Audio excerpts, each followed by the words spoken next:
This is the second video about forge fires, this time for the fuel type charcoal.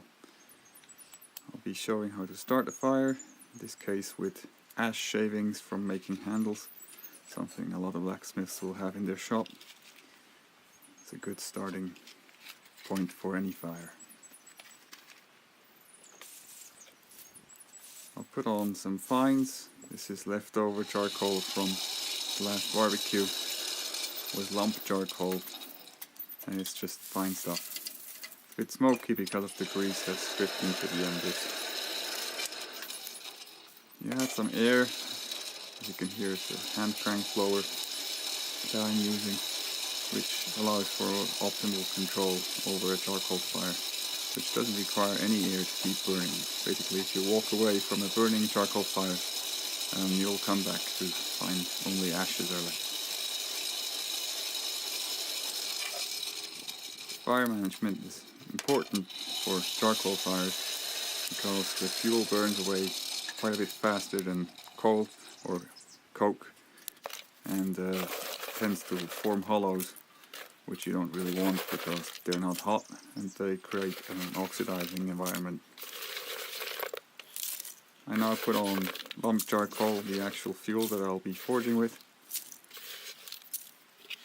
This is the kiln type, not the retort one. I find that the charcoal that's been burned traditionally in a kiln is less sparky, and that's a nice thing to have. If you have bare arms, sparks can be quite painful, plus the potential fire hazard if you're in a very dry environment.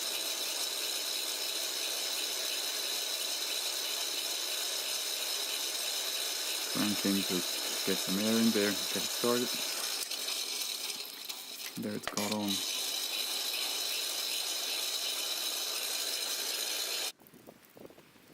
The fire is established and a piece of steel is in it already. Charcoal fires are extremely clean. They don't form any clinkers, just a bit of ash, and they burn very hot if a lot of air is added. Contrary to popular belief, you can have very small charcoal fires. All you have to do is make sure that it's nicely packed and that the right amount of air is coming into it. This is a little later. The embers have taken on hold of pretty much all the coal now.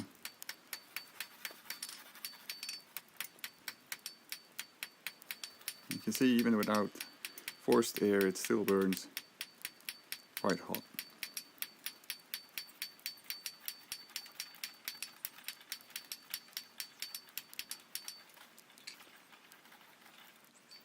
And a little later the fire has collapsed considerably already. A lot of people would be putting coal on top now because they think the fire is too small.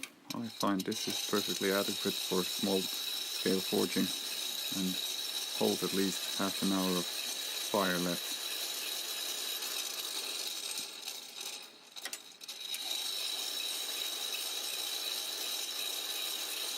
When you're making your own charcoal, you really don't want to waste any.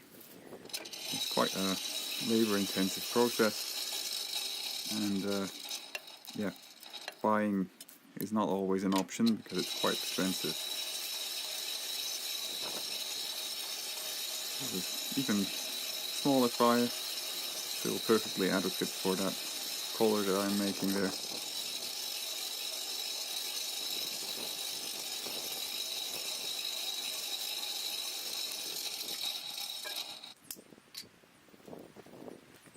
And the fire in its smallest usable form.